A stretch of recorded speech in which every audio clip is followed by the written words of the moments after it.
ठीक है जी, हो गई। जी सर, अब हो रही।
ये वैल्यूज बता सकते हैं आप मुझे?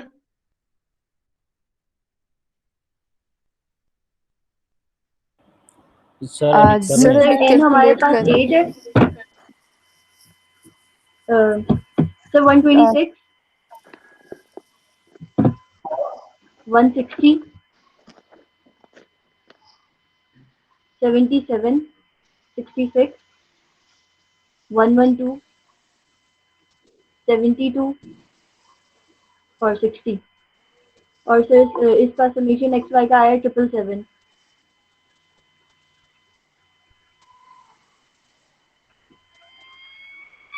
सर एक्स का है 60।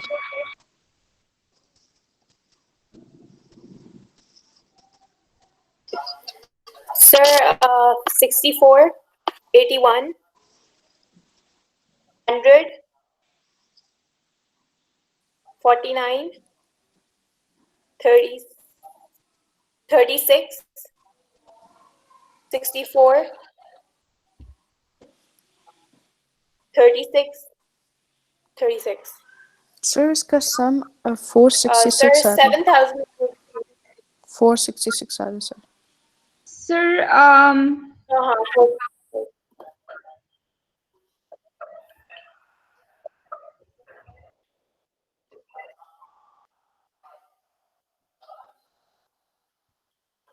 सर इसका है 169, 196, 256, 121, 196, 144, 100। इसका अगर समेशन ले तो 1303, और इसका होल स्क्वायर अगर लिया तो फिर वो 1697809 है। ठीक है, अब इसको हमने फॉर्मूला में पुट कर देना है।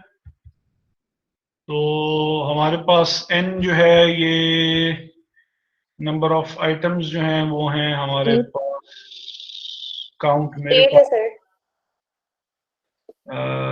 मेरे पास तो काउंट 9 आ रहा है।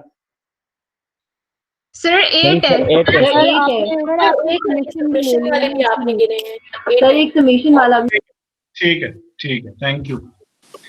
तो 8 टोटल वैल्यूज हो गई। एक्स वाई जो है वो हमारे पास हो गया 777, 61 और माइनस हो जाएगा इसमें से 60 और 101। हाँ 60 मल्टीप्लाइड बाय 101 और होल डिवाइडेड बाय 8 into 4, ये होल अंडर रूट होगा।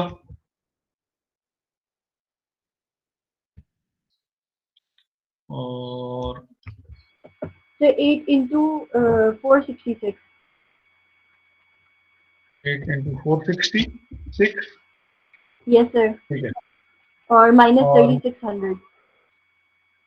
अच्छा 3600, और सर जो y वाला है उसका है 8 into 1303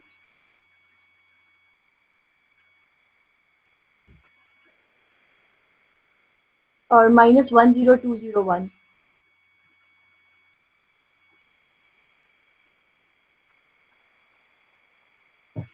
ठीक है, क्या इसकी वैल्यू क्या आ रही है? सर ऊपर वाले की आ रही है 6216 और minus 6060. 6216 minus 6060. और सर नीचे वाले की है 3728 minus 3600. 3728 minus yes sir 3600. 3600, और सर y की है 10424 minus 10201. 10424 yes minus sir minus 10201. ठीक है। सर ऊपर का सर ऊपर कैलकुलेट वाले किया की तो 156 आ 156 रही है।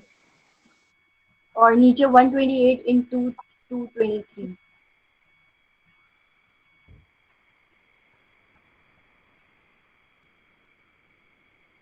और ये सारा तो जो है नीचे ये होल वाले का आएगा 28544 अंडर रूट में।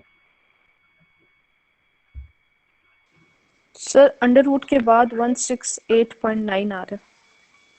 यस सर और जो आंसर पूरा आ रहा है वो आ रहा है 0.29. 168.9। सर पूरा आंसर इसका 0.92 आ रहा है।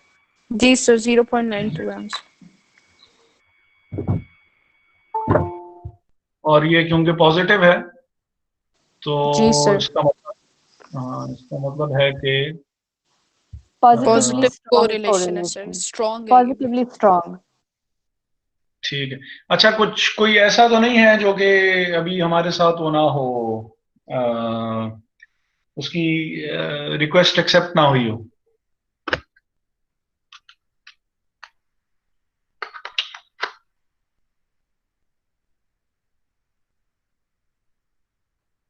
रिक्वेस्ट तो सबकी एक्सेप्ट हो गई है ना? जी सर। जी सर। ठीक है।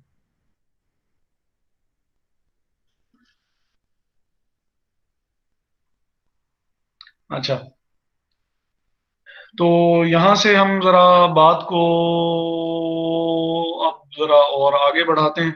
और आज जो हमने टॉपिक डिस्कस करना था वो है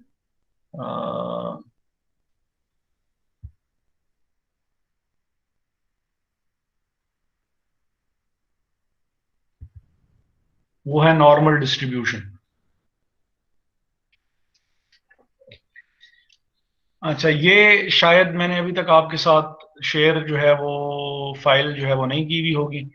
बिल्कुल सर। नॉर्मल, हाँ, ये मैं आपके साथ ये फाइल भी मैं आपके साथ जो है वो शेयर कर लेता हूँ। हाँ चलें, ये आप लोग आए हुए ही हैं ये इसमें ग्रुप में। मैं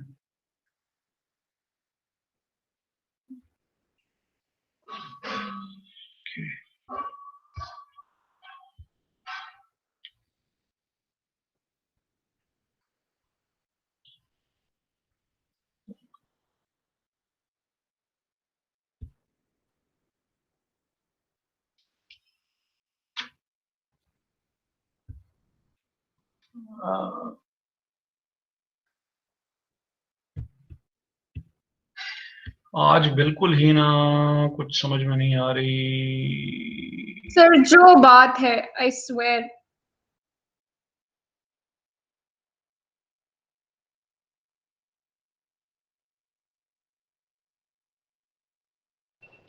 सर ये सब्जेक्ट ऑनलाइन पढ़ने वाला है ही नहीं।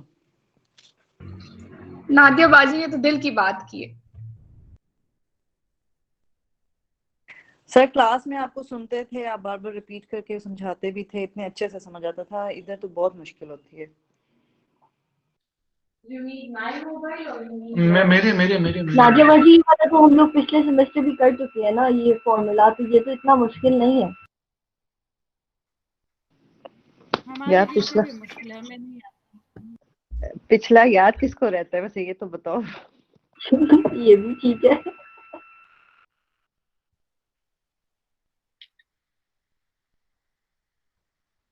बिल्कुल ही नहीं आज।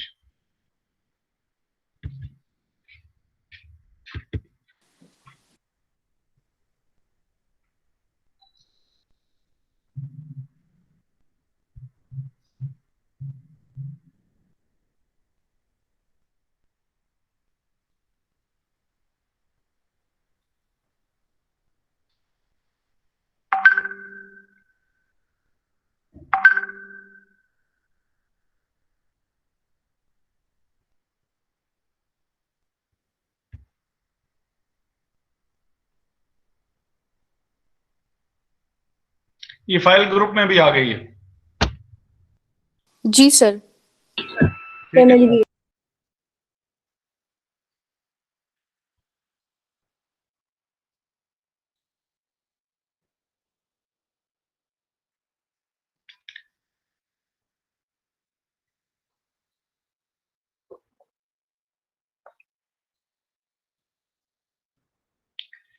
अच्छा, हमने डिस्कस किया था कि रैंडम वेरिएबल क्या होता है। कोई बता सकता है कि रैंडम वेरिएबल क्या होता है?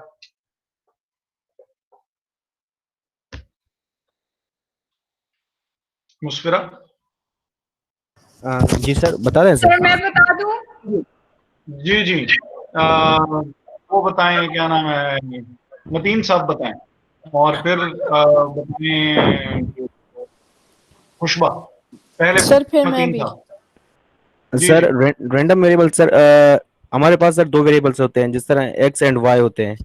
तो जो भी एक दूसरे पे इफेक्ट कर रहे होते हैं सर, वो हमारे रैंडम वेरिएबल्स हो जाते हैं। तो ठीक मुझे तो हो ये गया। समझ में आया था। ठीक है जी। हाँ जी मुस्फिरा। सर मैं बताऊं? जी सर। खुशबा पहले बताओ।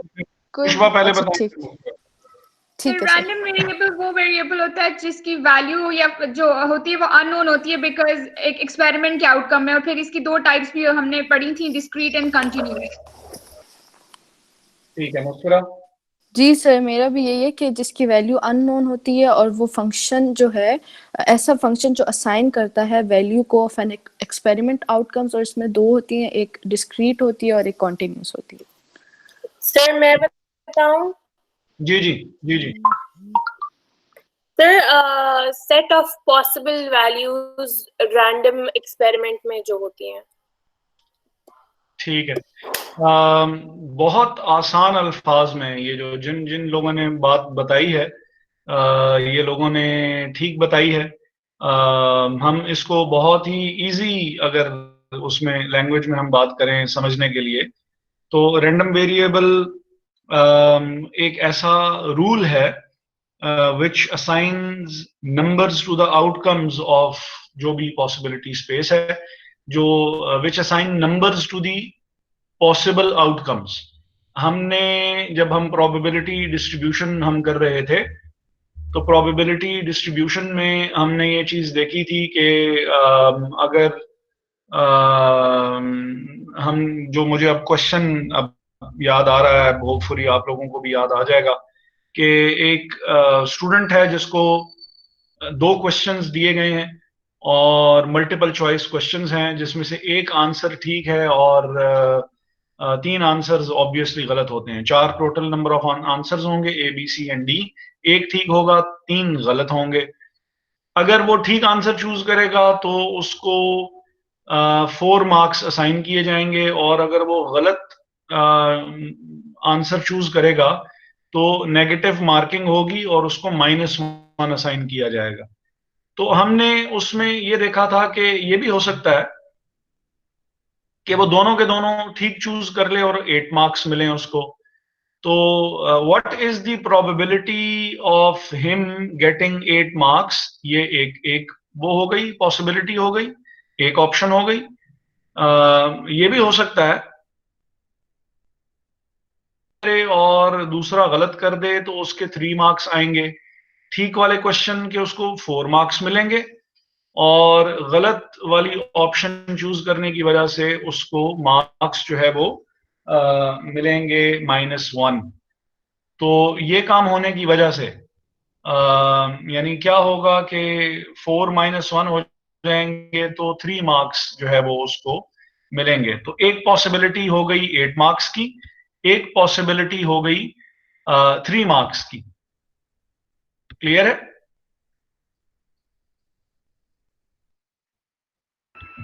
सर एक बार फिर एक्सप्लेन कर। Yes yes sir. जी जी, मैं जो है वो अभी ये हम जी ये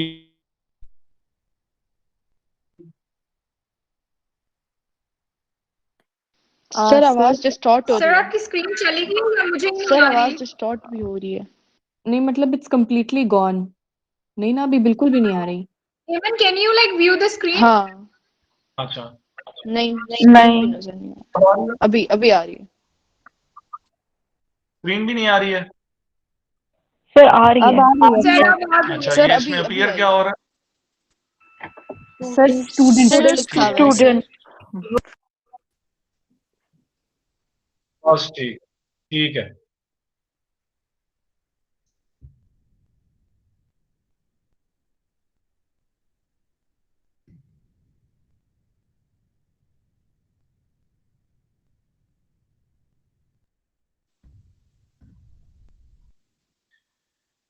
अच्छा, student is given 2 questions having 4 possible choices, जिसमें से if he selects a correct choice he will get 4 marks। ठीक है, मल्टीपल चॉइस क्वेश्चन है, MCQ है, मल्टीपल चॉइस क्वेश्चन है, और अगर वो सही आंसर को चूज करेगा तो ही विल गेट 4 मार्क्स, और if he will select the wrong answer he will get -1 mark। अब हमने फिर इसकी प्रोबेबिलिटी डिस्ट्रीब्यूशन बनाई थी। प्रोबेबिलिटी डिस्ट्रीब्यूशन क्या थी?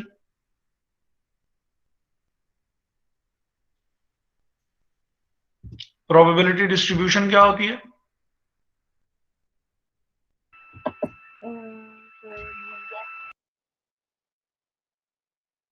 प्रोबेबिलिटी डिस्ट्रीब्यूशन वो टेबल होता है जिस टेबल में आप यानी पॉसिबल आउटकम्स हर ईच हाँ जी, जो पॉसिबल आउटकम्स होते हैं, पॉसिबल आउटकम्स को आप उसका जो टेबल बनाते हैं उसको प्रोबेबिलिटी डिस्ट्रीब्यूशन कहते होते हैं। ठीक है, तो अब हमारे पास इस वक्त जो है वो हमारे पास इस वक्त ये 4 पॉसिबल आउटकम्स हैं। -2 की है, 3 की है, 3 की है और 8 की है।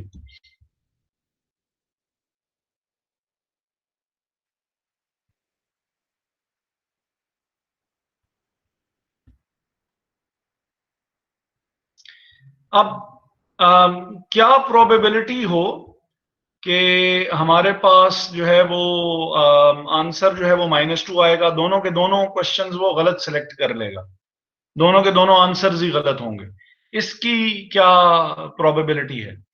इसकी क्या प्रोबेबिलिटी है कि एक एक क्वेश्चन नंबर 1 ठीक होगा, क्वेश्चन नंबर 2 गलत होगा। जब वो दोनों ही गलत आंसर्स चूज करेगा तो -1 और -1 उसको अलॉट किए जाएंगे, तो वो -2 हो जाएंगे। अगर वो क्वेश्चन नंबर 1 को गलत चूज करे और क्वेश्चन नंबर 2 ठीक कर ले तो उसके मार्क्स होंगे 3। इसी तरह क्वेश्चन नंबर 1 वो ठीक कर ले लेकिन क्वेश्चन नंबर 2 अगर उसका गलत हो जाए तो फिर भी उसके 3 मार्क्स होंगे, और अगर वो क्वेश्चन नंबर 1 भी ठीक करे और क्वेश्चन नंबर 2 भी ठीक चूज करे तो उसके मार्क्स जो है वो 8 आ जाएंगे। क्लियर है? Yes sir. Yes sir. अब इसकी प्रोबेबिलिटी कैलकुलेट करना और इनको, ये जो नंबर्स हैं, इन नंबर्स को प्रोबेबिलिटी असाइन करना, इस रूल को हम रैंडम वेरिएबल कहते हैं। कि यानी -2 की प्रोबेबिलिटी क्या होगी, 3 की प्रोबेबिलिटी क्या होगी, जो 8 है इसकी प्रोबेबिलिटी क्या होगी। इन नंबर्स को प्रोबेबिलिटी असाइन करने को रैंडम वेरिएबल कहते हैं। ठीक है सर। क्लियर है? Yes sir. ये किसको क्लियर नहीं है? सर एक दफा दोबारा समझा दें प्लीज। अच्छा, तो बहुत आसान अल्फाज में नंबर्स को या आउटकम्स को प्रोबेबिलिटी असाइन करना, नंबर्स की प्रोबेबिलिटी कैलकुलेट करना, इसको रैंडम वेरिएबल कहते हैं। नंबर्स की प्रोबेबिलिटी कैलकुलेट करने को रैंडम वेरिएबल कहा जाता है। ठीक है, जो जो पॉसिबिलिटी आउटकम्स हैं, पॉसिबिलिटी ऑफ आउटकम्स को या आउटकम्स इन पॉसिबिलिटी स्पेस को प्रोबेबिलिटी असाइन करने को रैंडम वेरिएबल कहते हैं। और इनकी 2 काइंड्स थी, एक था वो डिस्क्रीट रैंडम वेरिएबल था, जैसे ये हमारे सामने है, ये भी डिस्क्रीट रैंडम वेरिएबल की एग्जांपल है। कैसे ये डिस्क्रीट रैंडम वेरिएबल की एग्जांपल है कि जो हमारे पास नंबर्स हैं ये होल नंबर्स में इनकी वैल्यू है, 2 है, 2.5, 2.23, 2.41 नहीं है, 3 है, यानी बीच की पॉइंट्स में कोई वैल्यू नहीं है, फ्रैक्शंस में कोई वैल्यू नहीं है, होल नंबर्स की बात हो रही है, तो ये डिस्क्रीट रैंडम वेरिएबल होगा। जब हम इसकी प्रोबेबिलिटी कैलकुलेट करेंगे तो ये केस डिस्क्रीट रैंडम वेरिएबल का होगा। और अगर होल नंबर्स में वैल्यूज ना हो तो फिर जो प्रोबेबिलिटी उसको हम असाइन करेंगे उन नंबर्स को, उन आउटकम्स को जो कि होल नंबर्स में नहीं है, तो उसको कंटिन्यूअस रैंडम वेरिएबल कहेंगे। क्लियर है जी? Yes sir. Yes sir. Sir कुछ लोगों को आवाज में डिस्टॉर्शन आ रही है, मैसेज में उन्होंने लिखा हुआ। बस वो आज मसले, मैं आपसे वही कह रहा हूँ, अभी तो लाइट भी नहीं है, बड़ी मुश्किल के साथ जो है वो आज कनेक्ट होके यहाँ बैठा हुआ हूँ। जी सर। आज बस जरा थोड़ा सा मसला, पहले मैं कोशिश करता हूँ कि, मलाला भी कह रही है कि मेरा भी मसला जी है। सर, जी सर। ये question,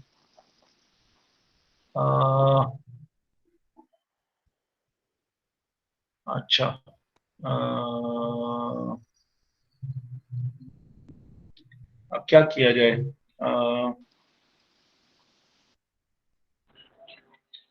sir it's no problem या अगर आपसे सर जी जी आपकी आवाज़ सही आ रही है सर। शायद कि दूसरों के नेट में इशू होगा, नेटवर्क्स में इशू होगा। Sir it's going in and out, like कभी आ रही है कभी जा रही है, लेकिन इट्स नो प्रॉब्लम ना। अच्छा, चलें, अगर वो हुआ तो फिर मुझे बताइएगा साथ में, फिर या तो फिर हम कुछ ज्यादा मसला होना शुरू हुआ तो फिर हम ये करते हैं कि फिर टाइम आज का कुछ और कर लेते हैं, रख लेते हैं शाम का या कुछ इस तरह। जोहा क्या कह रही हैं? सर वो भी यही कह रही हैं, आवाज हाँ, ब्रेक हो रही। सर आप नहीं आ क्लास रही किसी है। और टाइम में रख लें।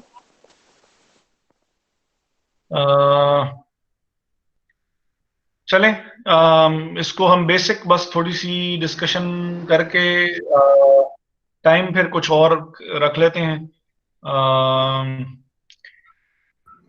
यार आज किसी को फिर शाम से का रख आवाज लें आ तो। रही है? हाँ खुशबा, आवाज आ रही है सर की। अच्छा, अच्छा, हाफ एन आवर इसको कंटिन्यू करते हैं मजीद, फिर उसके बाद फिर ये है कि टाइम कुछ और देख लेते हैं या तो, जी अगर सर, बहुत ठीक है ज्यादा सर। मसला हो रहा है।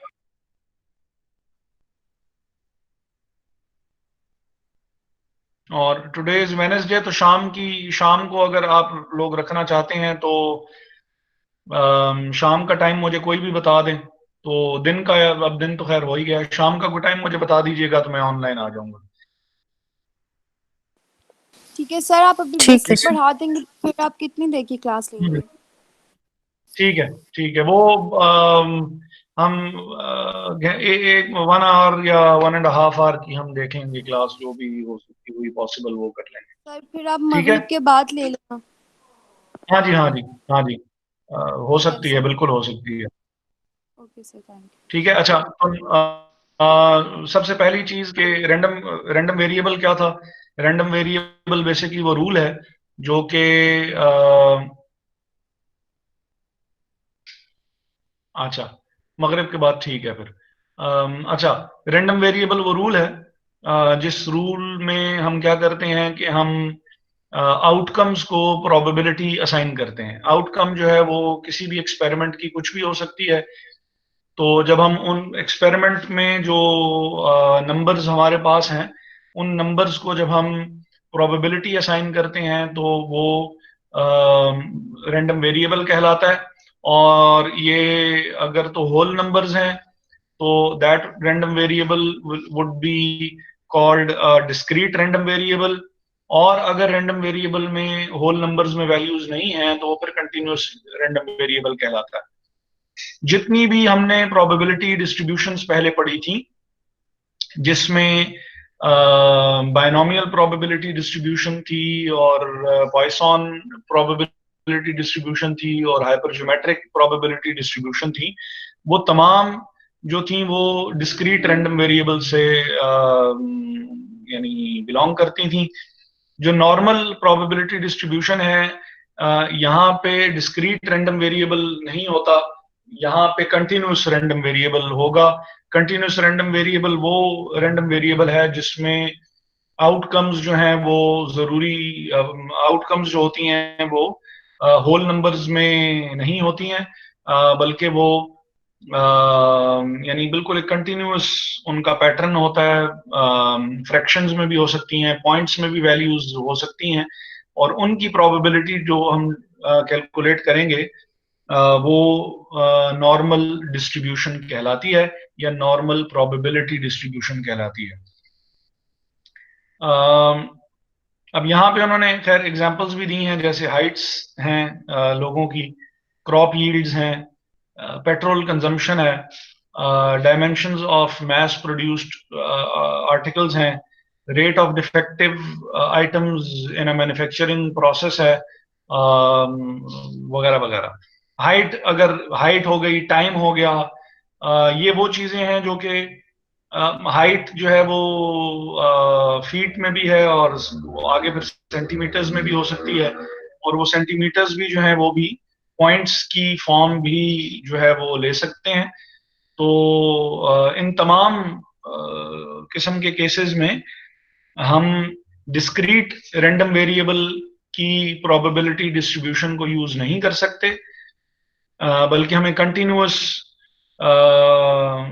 रैंडम वेरिएबल की प्रोबेबिलिटी डिस्ट्रीब्यूशन कैलकुलेट करनी पड़ेगी, जो कि नॉर्मल डिस्ट्रीब्यूशन कहलाती है। रिसर्च में भी जितनी आप जो प्रोबेबिलिटी डिस्ट्रीब्यूशन जो आप यूज कर रहे होते हैं वो नॉर्मल डिस्ट्रीब्यूशन ही हुआ करती है। क्लियर है जी यहां तक? जी सर। Yes, sir. अब यहाँ पे जो हम जो यूज कर रहे होते हैं, जो फॉर्मूला यूज कर रहे हैं, जैसे हमने फॉर्मूला देखा था बायनोमियल प्रोबेबिलिटी डिस्ट्रीब्यूशन का भी, हमने फॉर्मूला देखा था हाइपरज्योमेट्रिक प्रोबेबिलिटी डिस्ट्रीब्यूशन का भी, पॉइसन का भी। इसी तरह जो फॉर्मूला नॉर्मल प्रोबेबिलिटी डिस्ट्रीब्यूशन के लिए यूज किया जाता है, वो यहाँ पे अभी आपके सामने जो है वो ये तो सारी उसकी ये फॉर्मूला आपके सामने आ रहा है। इसको जी स्कोर कहा जाता है, जो नॉर्मल प्रोबेबिलिटी डिस्ट्रीब्यूशन जो है ये जी स्कोर कहलाती है, और इसका जो फॉर्मूला है वो x minus mu divided by sigma है। ठीक है, x जो है वो जो रैंडम वेरिएबल है उसकी बात हो रही है, जो सिग्मा या स्टैंडर्ड डिविएशन जो है वो स्टैंडर्ड डिविएशन हम लोगों ने कैलकुलेट भी की हुई है जैसे। तो यहाँ पे बहरहाल स्टैंडर्ड डिविएशन आपको बहुत कम ही ऐसा होगा कि आपको कैलकुलेट करनी पड़ेगी। नॉर्मली स्टैंडर्ड डिविएशन जो होती है वो आपको पहले से गिवन हुआ करती है, और म्यू जो है वो मीन ऑफ द पॉपुलेशन है या मीन ऑफ द डिस्ट्रीब्यूशन हो। ठीक है, तो x minus mu divided by sigma, x minus mu जो है वो म्यू उसमें x माइनस एक्स बार जैसे हुआ करता था, तो यहाँ पे x बार की जगह जो मीन वैल्यू हुआ करती थी उसकी जगह म्यू होगा, जो कि ये रिप्रेजेंट कर रहा है x बार बेसिकली सैंपल का मीन होता है, म्यू जो होता है वो पॉपुलेशन का मीन होता है। क्लियर है यहां तक? Yes, sir. Yes, sir.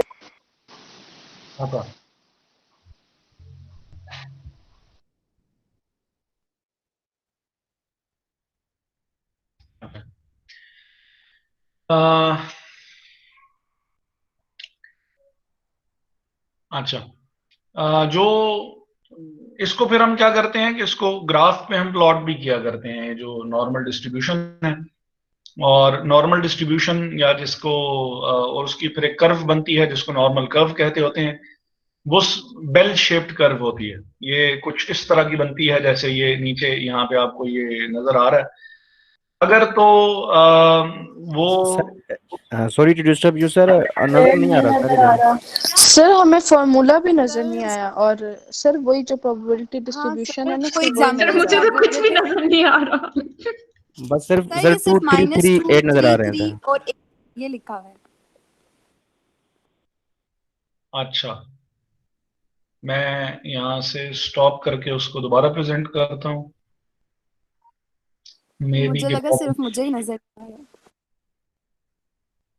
अच्छा, अगर किसी एक को भी नजर ना आया करे तो वो उसी वक्त बता दिया करे कि सर मुझे चीज जो है वो क्लियर नहीं हो रही कि क्या है। अब आया है कि अभी भी नहीं आया? यस सर, आ बिल्कुल गया। सर। सर अब आ रहा है, सर अब सर आ अब आ गया। रहा है। अच्छा,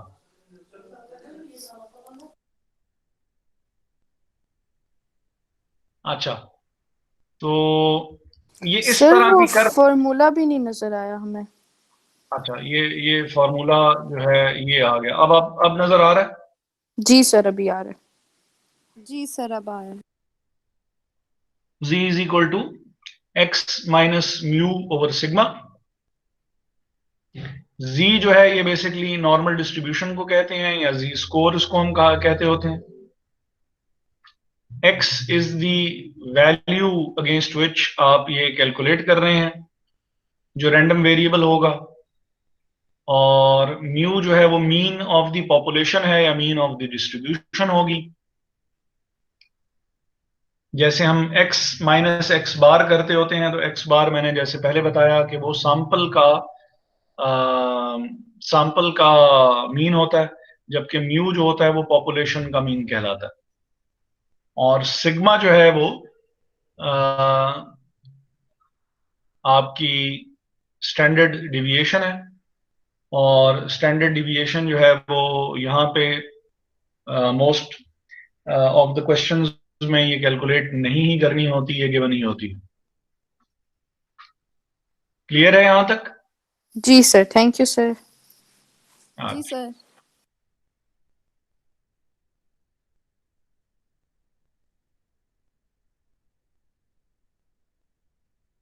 अभी भी नजर आ रहा है? जी सर, अभी जी आ सर, रहा अब है। नजर जी आ सर रहा आ रहे हैं। Yes sir. और ये पिक्चर भी क्लियर है जो अभी नीचे है, बिल्कुल बॉटम ऑफ द स्क्रीन पे? है। जी सर, जी सर। जी सर। Yes sir. अच्छा, जब हम ये इन वैल्यूज को ना, जो हम प्रोबेबिलिटी कैलकुलेट करते हैं, अब ये जो नॉर्मल प्रोबेबिलिटी डिस्ट्रीब्यूशन है, एक तो इसके साथ बात ये है कि ये कंटिन्यूअस रैंडम वेरिएबल के लिए होती है, नंबर वन। दूसरी बात यह है कि ये उन वैल्यूज के लिए कैलकुलेट की जाती है जो कि काफी ज्यादा यानी जब पॉपुलेशन बहुत बड़ी हो, यानी वैल्यूज बहुत ज्यादा हो, और आप उन बहुत सी वैल्यूज की जब आप प्रोबेबिलिटी कैलकुलेट करना चाहें, बहुत सी वैल्यूज की। मसलन जब हमने बाइनोमियल एक्सपेरिमेंट की बात की थी, या जब हमने बात की थी हाइपर ज्योमेट्रिक की या पाइथन की, तो अगर आपको क्वेश्चंस थोड़े बहुत अगर याद आ रहे हों, तो उसमें जो ज्यादातर इस तरह होता था कि 5 जो हैं वो मेंबर्स हैं जहां से हम कमेटी बना रहे हैं, या 10 मेंबर्स हो जाएंगे अगर बहुत ज्यादा भी हो गए, या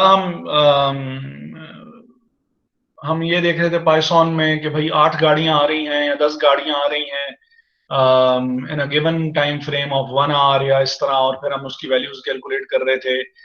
या हम यूं कर लेते थे कि 2 या 3 कॉइन्स टॉस कर लिए, और तो वैल्यूज बहुत ज्यादा जो है वो नहीं हुआ करती थी। ऑल्दो इतनी कम भी नहीं होती हैं जितनी कम पे हमने उसको अप्लाई करके देखा है, लेकिन वैल्यूज कम हुआ करती है। जब वैल्यूज बहुत ज्यादा हो जाए, 1,000 हो गई हैं, 2,000 हो गई हैं, 50,000 हो गई हैं, 500 हो गई हैं, 600 वैल्यूज हैं जिनका हमने मीन कैलकुलेट करना है, तो फिर हम क्या करते हैं, जब हम उसकी प्रोबेबिलिटी कैलकुलेट करेंगे और हम उन हर नंबर को उसकी प्रोबेबिलिटी असाइन करेंगे, तो क्योंकि वैल्यूज बहुत ज्यादा हैं, क्योंकि 1 से 2 तक जाने में भी हो सकता है, जैसे हाइट की ही हमने बात की कि लोगों की हाइट्स हम कैलकुलेट कर रहे हैं, तो अगर 4 to 6.5 फीट तक भी अगर आप जाएं, तो भी वैल्यूज जो हैं वो उसमें कि भाई एक 6 फुट का आदमी है और 4 फुट से लेके 6 फुट तक की हाइट्स को आप मेजर करना शुरू करें, और आप 500 लोगों की हाइट्स को अगर वो करेंगे, तो वैल्यूज बहुत ज्यादा डिफरेंट आएंगे। और अब हर एक वैल्यू को जब आप प्रोबेबिलिटी असाइन करना शुरू कर देंगे, तो वैल्यूज डेफिनेटली बहुत ज्यादा होंगी। अब इतनी ज्यादा वैल्यूज को जब आप ग्राफ पे प्लॉट करते हैं, तो वो यूजुअली ये शेप ले लेती है जो शेप आपको नीचे नजर आ रही है। वैल्यूज बहुत ज्यादा होती हैं,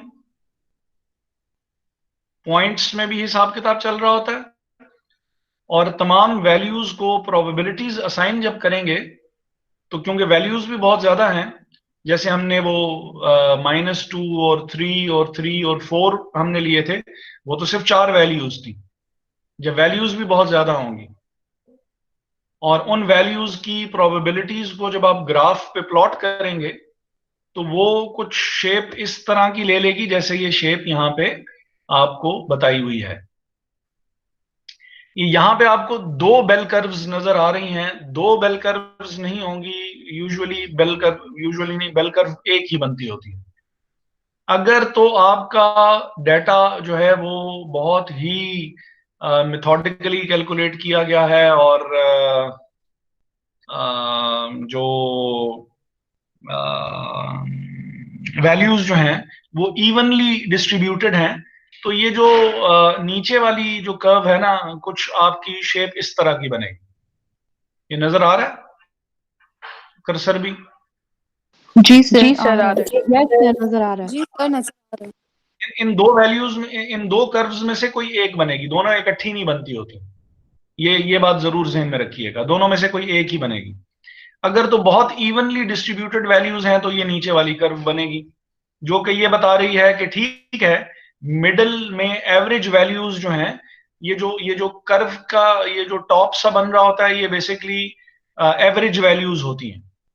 तो जैसे आपका रिजल्ट भी प्रिपेयर होता है, रिजल्ट प्रिपेयर होने में यहाँ पे ये जो पीछे वाला ये जो सेक्शन है, इसमें वो लोग होंगे जो कि जिनके मार्क्स कम हैं, फिर वो लोग होंगे जो कि एवरेज में आएंगे, और फिर कुछ लोग होंगे जो कि बहुत अच्छे परफॉर्मर्स होंगे, तो वो फ्रंट वाली उसमें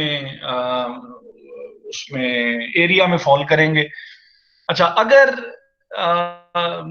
कुछ हो इस तरह के जो एवरेज जो वैल्यूज हैं वो बहुत ज्यादा हैं और जो वर्स्ट परफॉर्मर्स हैं वो भी बहुत कम है, और जो बेस्ट परफॉर्मर्स हैं वो भी बहुत ही कम है, तो फिर ये वाली ये जो अंदर की ये जो कर्व बनी हुई है, फिर आपकी जो शेप है बेल कर्व की, वो कुछ जरा इस तरह की हो जाएगी।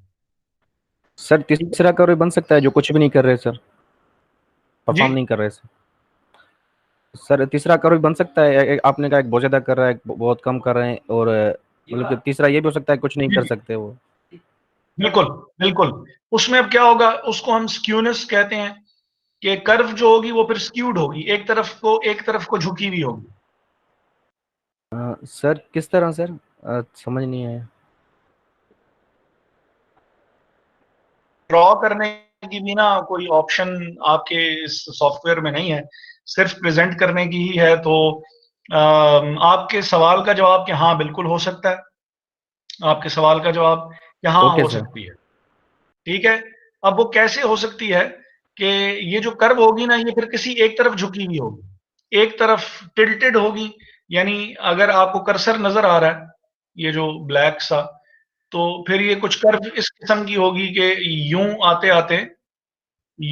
आते और जी सर। यूं एवरेज लोग कम होंगे, और यानी अगर ये मूवमेंट आपको नजर में आ रही है तो वो एक तरफ उसकी जो टेल होगी वो एक तरफ, ये एक टेल है और ये दूसरी टेल है।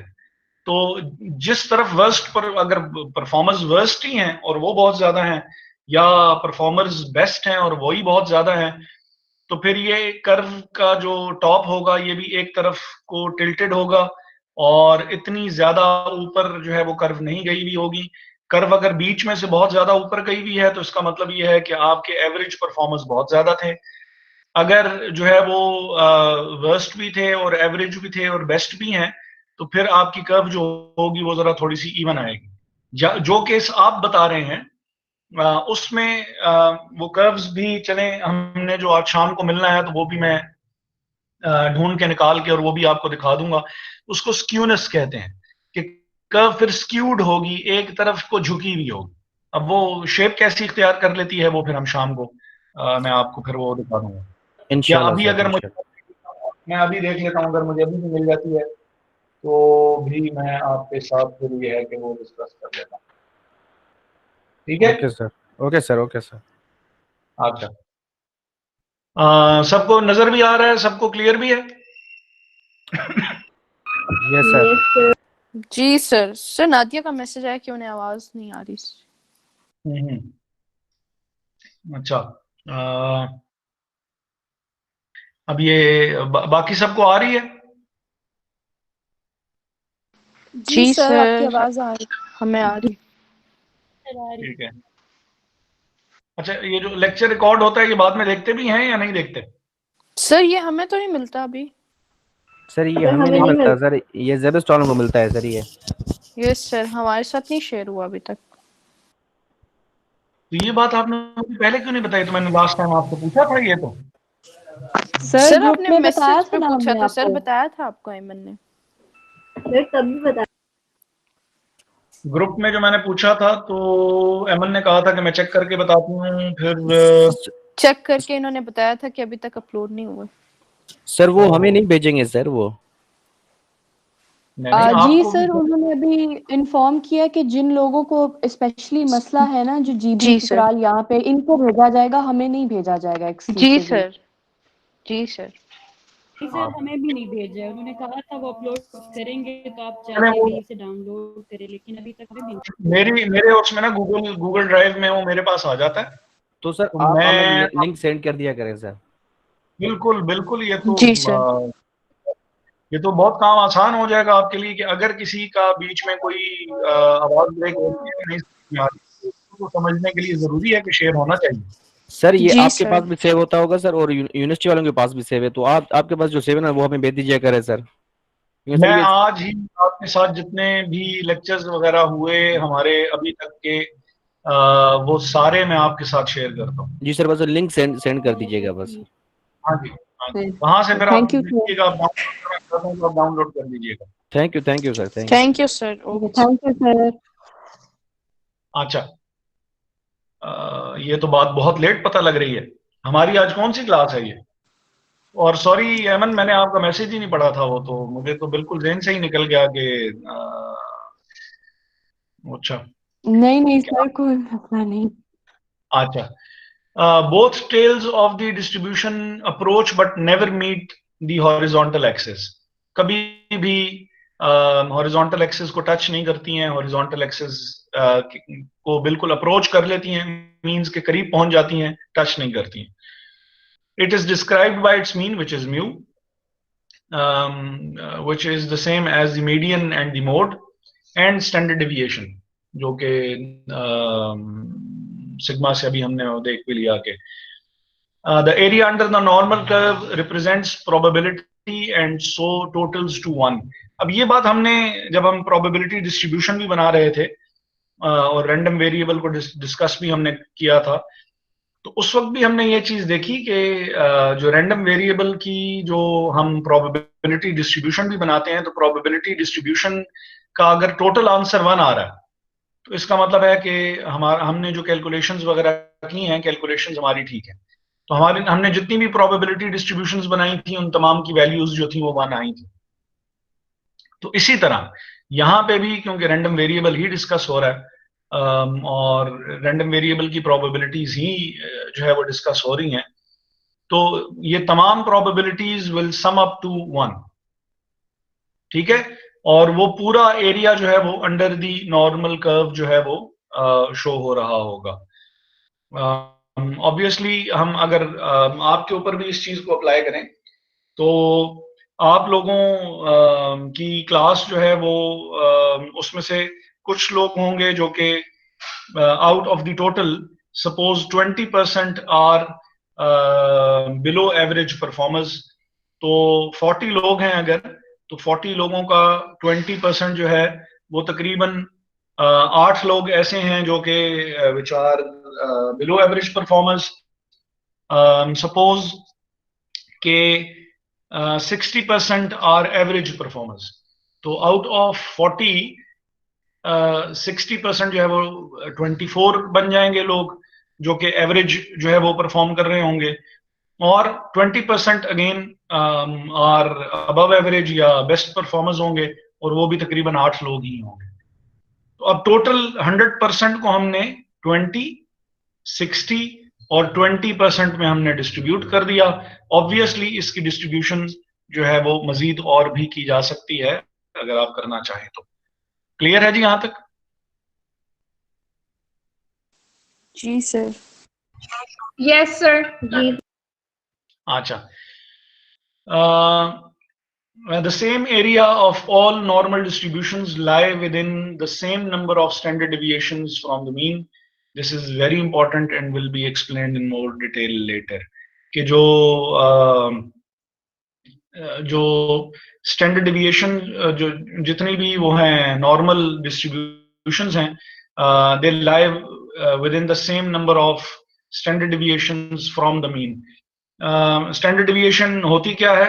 स्टैंडर्ड डिविएशन बेसिकली वो डिविएशन है जो कि मीन वैल्यू से या एवरेज वैल्यू से जितनी आपकी प्रोबेबिलिटी वो डिविएट कर सकती है उस चीज को वो शो कर रही होती है. तो वो भी जो है वो ऑब्वियसली वो सेम नंबर में ही होगी जितनी आपकी जो है वो मीन है. इसको हमने खैर क्योंकि आगे जब हम क्वेश्चंस कर रहे होंगे तो वहां पे हम इसको दोबारा डिस्कस करेंगे, मजीद वहां पे आपको इंशाल्लाह क्लियर जो है वो हो जाएगा. All normal curves are symmetrical about the mean. अब ये मीन वही वो जो एवरेज वैल्यू थी, मैंने बताया कि जितनी एवरेज पे ज्यादा लोग होंगे, बेल शेप की जो हाइट है वो उतनी ही ज्यादा होती जाएगी और उतनी ही ज्यादा वो कॉन्ट्रैक्टेड होगी. अगर उसमें एवरेज वैल्यू पे ज्यादा मीन वैल्यू के करीब करीब अगर ज्यादा वैल्यूज हुई तो उतनी ही जो हमारी बेल शेप होती है वो ज्यादा कॉन्ट्रैक्टेड होती है, और जितनी मीन वैल्यूज से वैल्यूज डिस्पर्स्ड होती हैं वैसे वैसे हमारी बेल शेप जो होती है वो उतनी ही ज्यादा एसिमेट्रिकल हो जाती है. सिमेट्रिकल मीन्स के यानी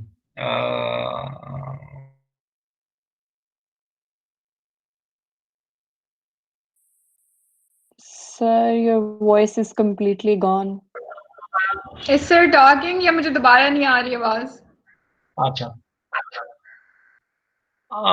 हम फिर इस तरह कर लेते हैं, शाम को ही कर लेते हैं लेक्चर, क्या ख्याल है? सर कितने जी बजे? सर।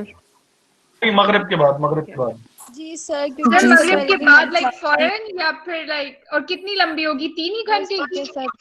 नहीं, 3 घंटे की नहीं होगी, 7 o'clock से 8:30 कर लेते हैं. सही है सर, परफेक्ट. ठीक है, ठीक है सर. चलें. Okay yes sir. Sir. Okay जी. Thank सर you, फिर sir. Thank you, आप sir. लीव कर दें? थैंक यू हाँ सर। जी. ठीक है सर, अल्लाह हाफ़िज़। ओके सर, अल्लाह हाफिज. अल्लाह हाफ़िज़ सर।